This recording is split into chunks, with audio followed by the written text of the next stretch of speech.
You know what's wild? I spent years of my youth in the Boy Scouts at St. Bede's Catholic Church in Southfield, Michigan. Great times, great memories, close friends who I still think about. And you know what? I wore that iconic tan and olive green uniform to every meeting, every camping trip, summer camp, winter Klondike, national and world jamborees, and even Philmont. Never once did I stop to think, who designed this thing? Turns out, the answer is absolutely insane. Oscar de la Renta, yeah, that Oscar de la Renta, the guy who dressed Jackie Kennedy, Michelle Obama, Laura Bush, and designed the wedding gown that Amal Clooney wore when she married George, the same designer whose creations walked red carpets and dominated fashion runways worldwide, he designed the Boy Scout uniform. Let's sink in for a second. Millions of kids, myself included, have been walking around in custom haute couture from one of the most celebrated fashion designers in history. And we had no idea. We're talking about a man whose dresses sell for tens of thousands of dollars, who defined elegance for generations, and he spent 2 years of his life completely pro bono redesigning uniforms for kids who were going to get them covered in dirt and marshmallow residue. But here's where it gets even better.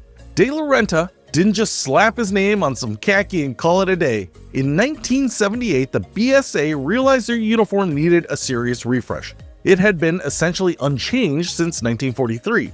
So they reached out to Oscar de la Renta, and this legendary designer actually said yes. For 2 years, from 1978 to 1980, he volunteered his time to completely reimagine what Scouts would wear. And when I say completely reimagine, I mean it. The Boy Scout uniform before de la Renta was basically military cosplay, which honestly makes sense when you know the backstory.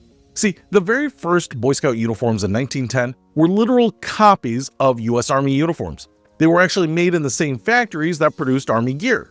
Kids wore button-down, choke collar coats, knee breeches, canvas leggings, and campaign hats. You know, those Smokey the Bear hats. The whole look screamed junior soldier, which was kind of the point back then. Scouting had a strong military tie, and it was founded by British General Robert Baden-Powell after all.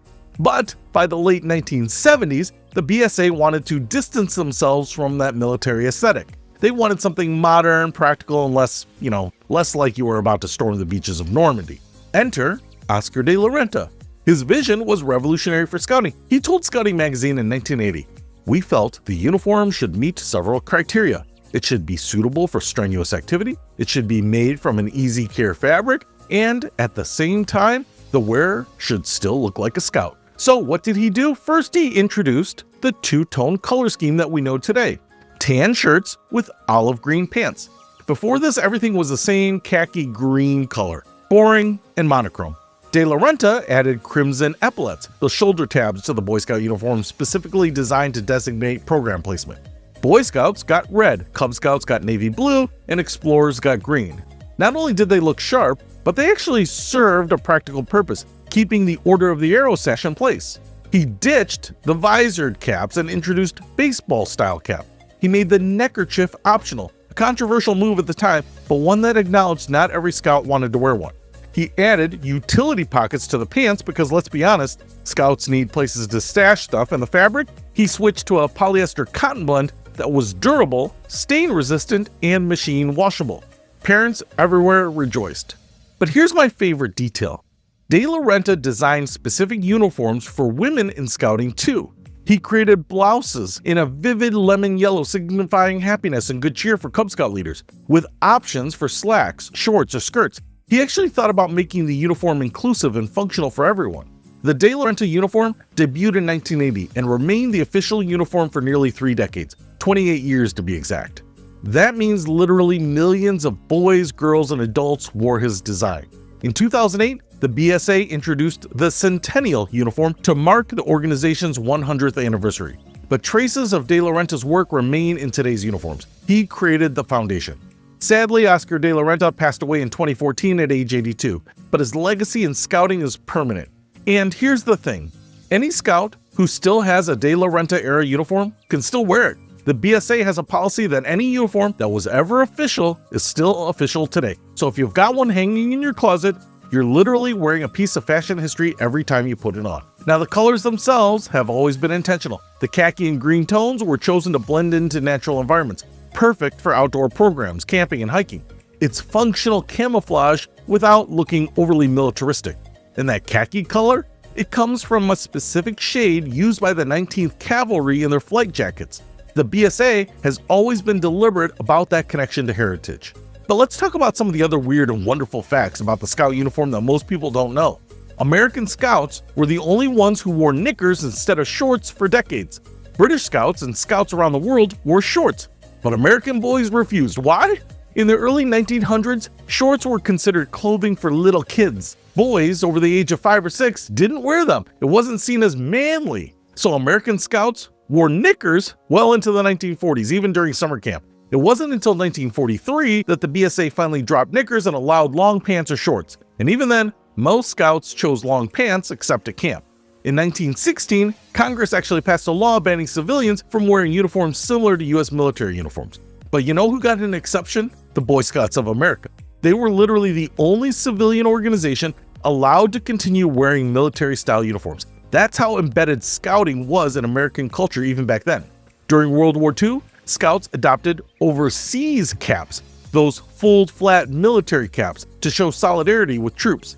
That addition lasted for over 60 years.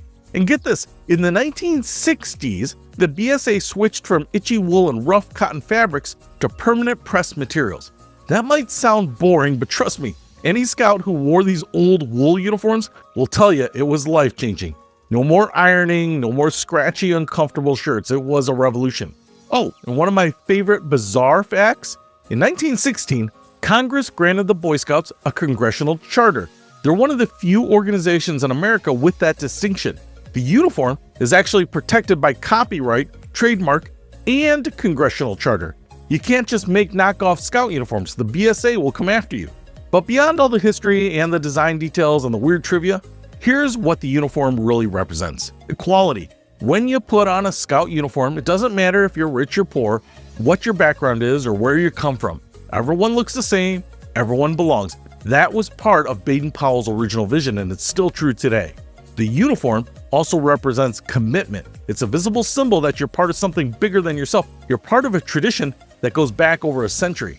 You're connected to millions of Scouts around the world, past and present. And honestly, knowing that Oscar de la Renta, a man who could have spent those 2 years designing for royalty and celebrities, chose to spend his time making sure Scouts looked good while learning to tie knots and build campfires, that says something profound about what Scouting represents. It's not just about the activities, it's about the values, the character, and the future. So the next time you see a Scout in uniform, remember, that kid is wearing a piece of American history designed by one of the greatest fashion minds of the 20th century. And that's pretty incredible. St. Bede's in Southfield is gone now. The church closed years ago. But the memories remain, the friendships remain, and somewhere in a box in my parents' attic, there's probably still a tan and olive green uniform with my old patches on it. Oscar de la Renta's masterpiece, worn by a kid who just wanted to earn merit badges and roast marshmallows. And you know what? That's exactly what he would have wanted.